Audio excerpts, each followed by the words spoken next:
Aronui atsirasdavo mėlynės ant viso kūno, mes tiesiog galvom, kad jisai su draugu žaidžia ir ar kažkur užsitrenkė, paskui eidamas labai greit pavargdavo ir tada atsidūrėme Klaipėdos ligoninėje dėl guziuko kakle ir tiesiog pasakėme apie mėlynės ir mus iš karto paėmė kraują, pažiūrėjo, kad nėra labai geras kraujas ir atsiuntė čia mus į Vilnių. O čia paėmė kraują iškart pasakė, kad yra leukemija. Tai kai atvykom, Aronui buvo 40% vėžio, tai po chemoterapijos pirmos liko tik tai 2. Tik 2. Žinau, kad Aronas vieną dieną pasveiks, kad tai yra viskas laikina. Aš negalvoju, kad gali būti kitaip, kad jisai nepasveiks ar kažkaip kitaip. Aš tiesiog savo sakau, kad tai yra eilinė liga. Tai nėra kažkoks tai...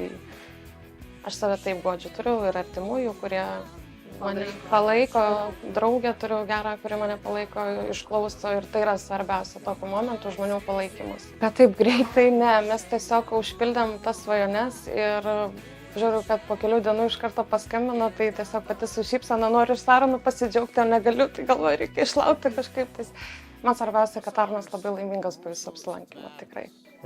Manau, kad artėjant metų pabaigai visi mes skubame beprotiškai pabaigti visus metų darbus, rūpinamės kalėdinėmis šventėmis, dovanomis, tačiau yra vieta, kur laikas sustoja, kur laikas bėga kur kas lėčiau negu mūsų gyvenimuose ir tai yra šitos ligoninės, kuriuose mes čia surandam tuos mūsų mažuosius kovotojus, susidūrusius tikrai su rimčiausiu gyvenime tikslu kova už gyvybę.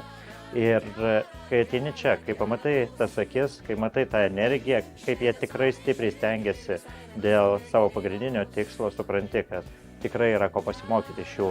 Visi mes turime sustoti, visi turime pagalvoti vieni apie kitus. Svarbiausia, artėjant kalėdinėm šventėm, pagalvoti, ką galime padaryti gero, kad mažieji jaustųsi ligoninėse kur kas geriau.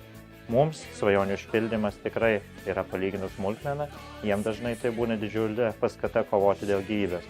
Tad labai linkiu ir visiems prisidėti, ir prieš šventes išpildykim bent po vieną svajonę ir tikrai pamatysite neapsakomą džiaugsmą mažųjų akyse. Norėčiau padėkoti Dariui už dovaną ir taip pat Rimanto Kaukėno paramos fondui.